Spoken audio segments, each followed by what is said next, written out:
banyak orang datang ke gereja bukan karena mengalami perjumpaan dengan Tuhan, tapi mungkin karena orang di gerejanya baik-baik, sound system di gerejanya bagus, keadaan di dalam gerejanya bagus. Tapi waktu ditanya, kenapa kamu datang ke sini? Ya karena gerejanya bagus. Ya karena orang tuaku ada di sini. Ya karena pacarku ada di sini. Tapi dia tidak pernah menjawab, karena saya mengalami perjumpaan dengan Tuhan.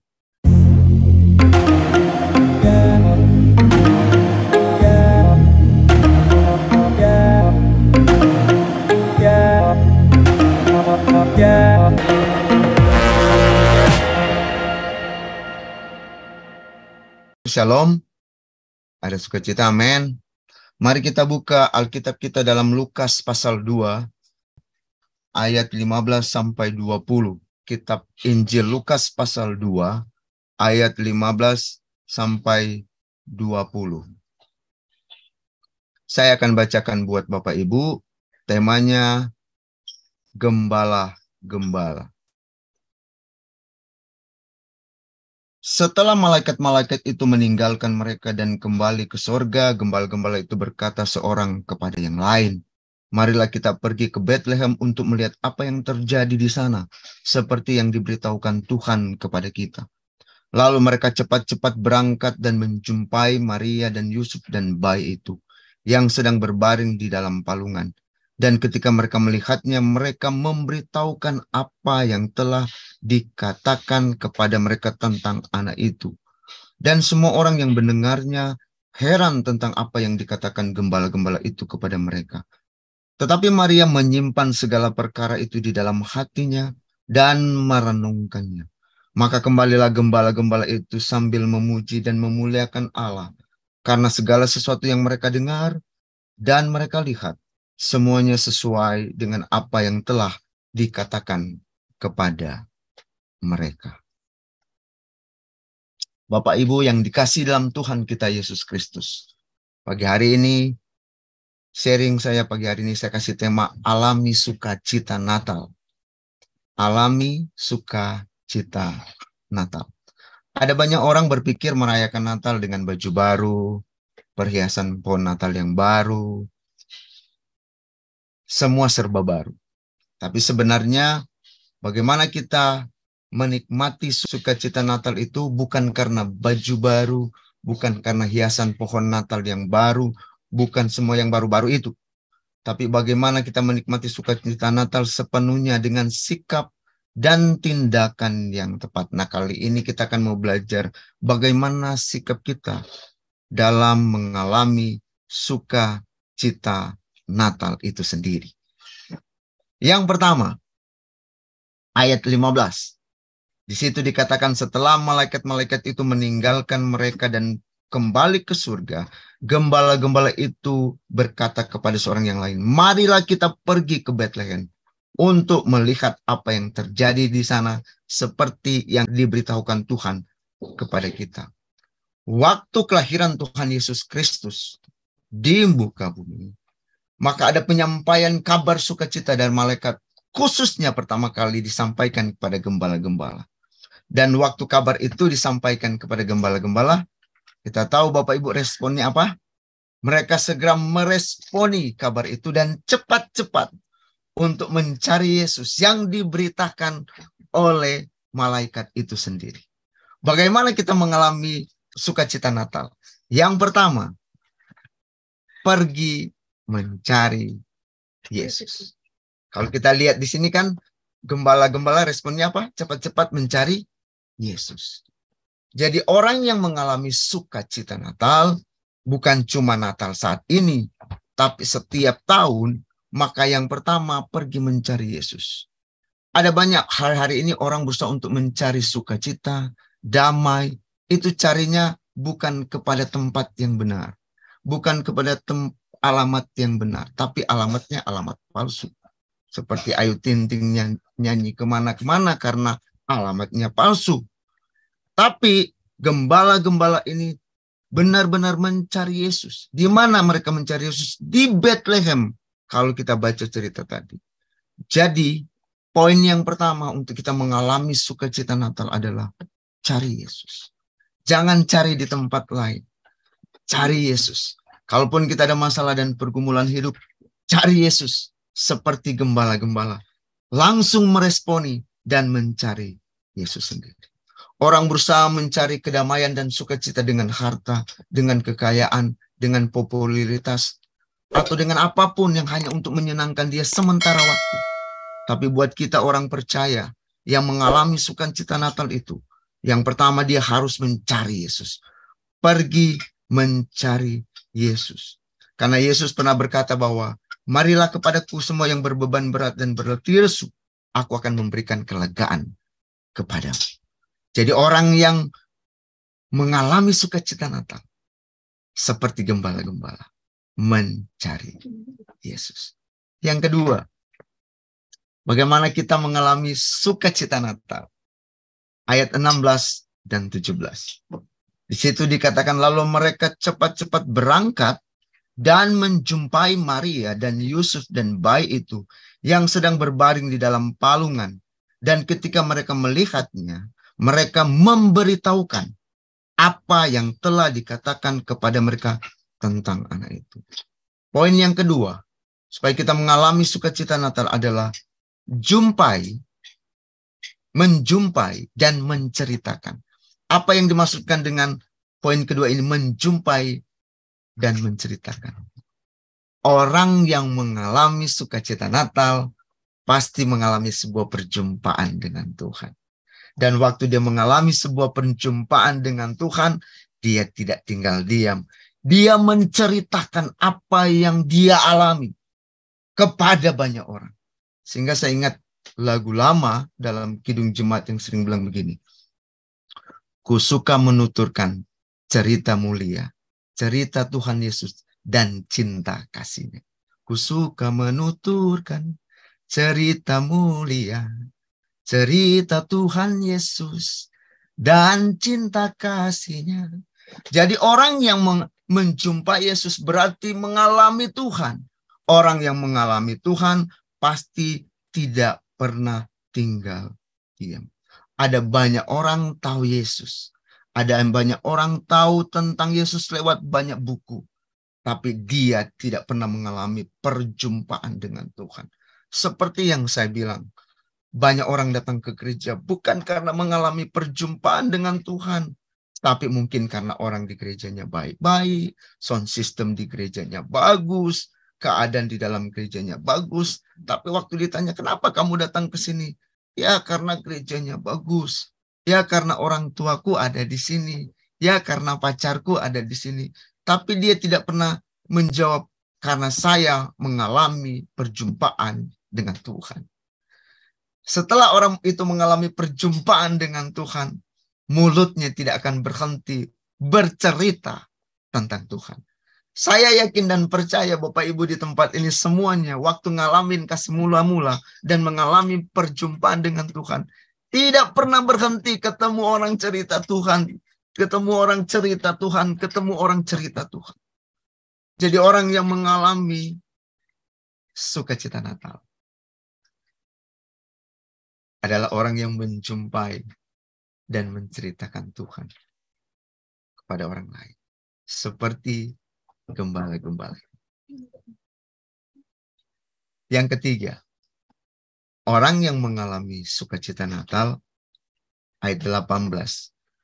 Dan semua orang yang mendengarnya heran tentang apa yang dikatakan gembala-gembala itu kepada mereka. Semua orang heran. Loh, kok mereka tahu?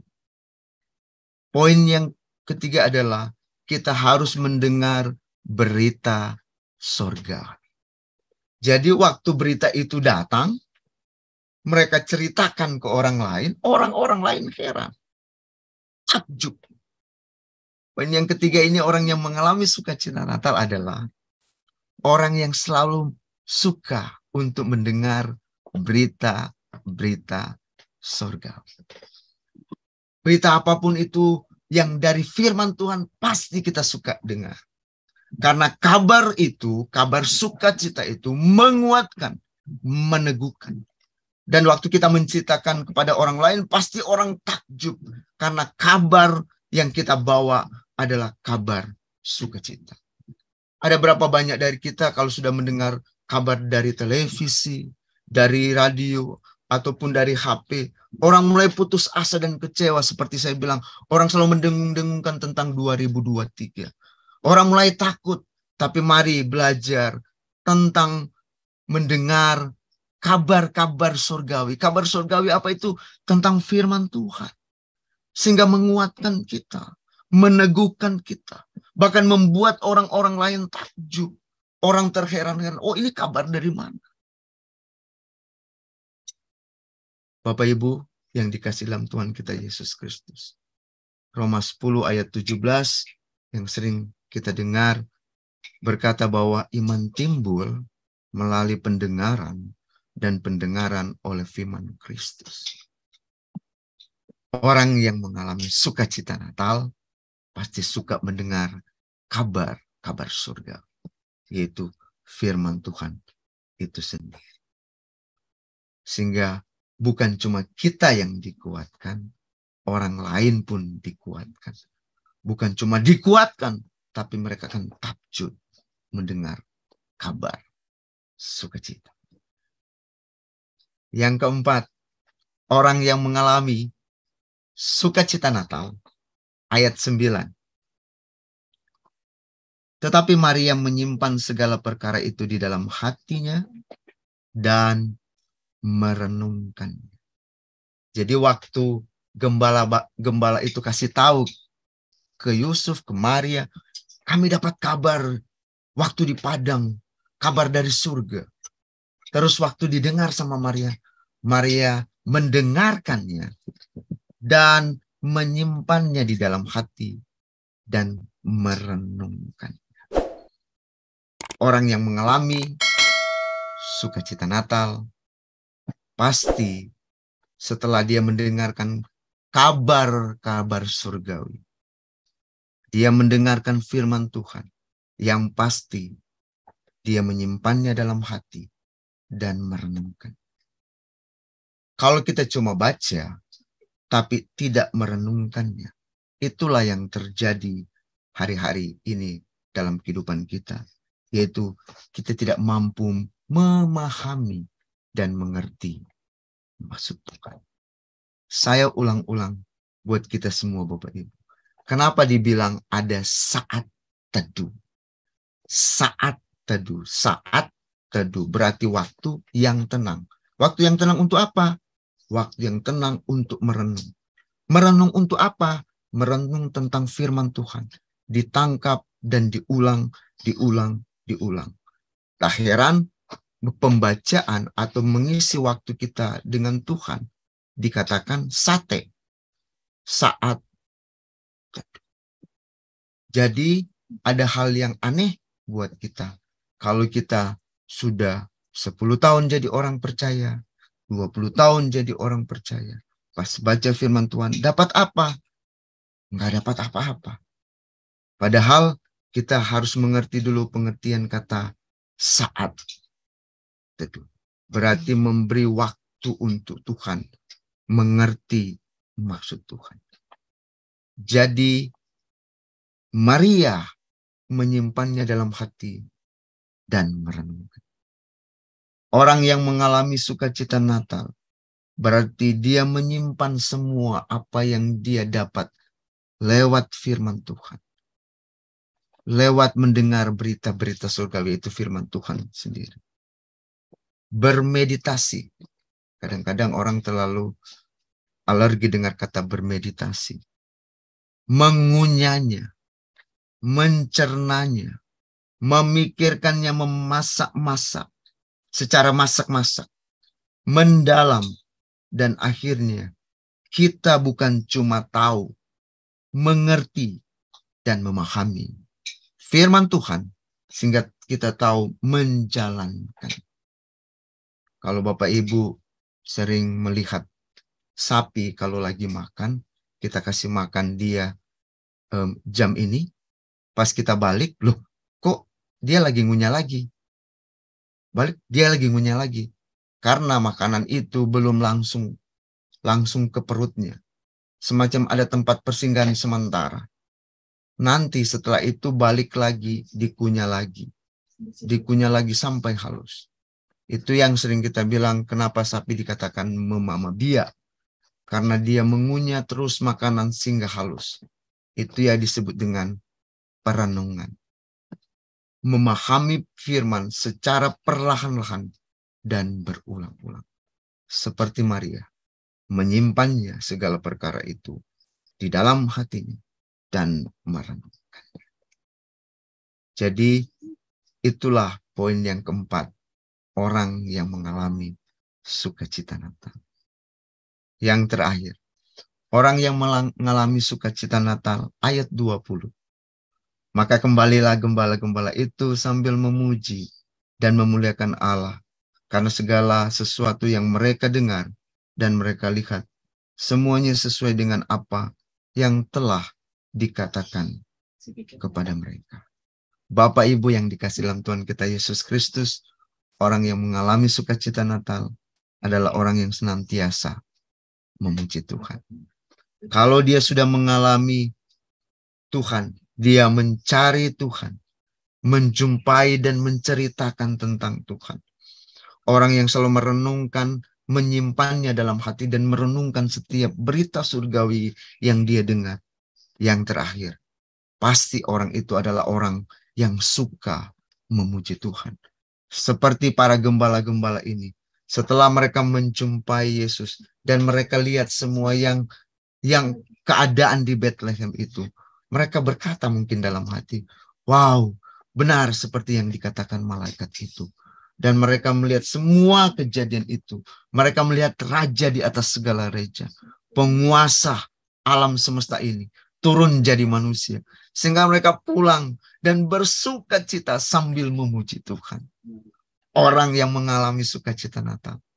Bukan cuma saat ini. Sehingga dulu saya pernah cerita. Seorang anak panti asuhan. Yang senang kalau setiap kali Natal. Karena apa? Karena kalau sudah Natal, semua yayasan datang ke panti asuhan. Bawa hadiah. Tapi setelah Natal, sudah tidak ada lagi. Balik seperti semula. Sehingga anak kecil itu dari India berkata, seandainya Natal setiap hari, maka dia merasa sukacita. Karena dia sukacita dapat hadiah. Bapak Ibu yang dikasihi dalam Tuhan kita Yesus Kristus, mari kita alami sukacita Natal. Terserah orang mau bilang apa tahun depan, tapi kita alami sukacita Natal saat ini. Kita bersyukur Tuhan sudah loloskan kita dari corona. Sepatutnya Natal kali ini kita merayakannya dengan sukacita. Karena mengucapkan terima kasih kepada Tuhan. Betapa baiknya Tuhan kita, Yesus Kristus itu. Amin.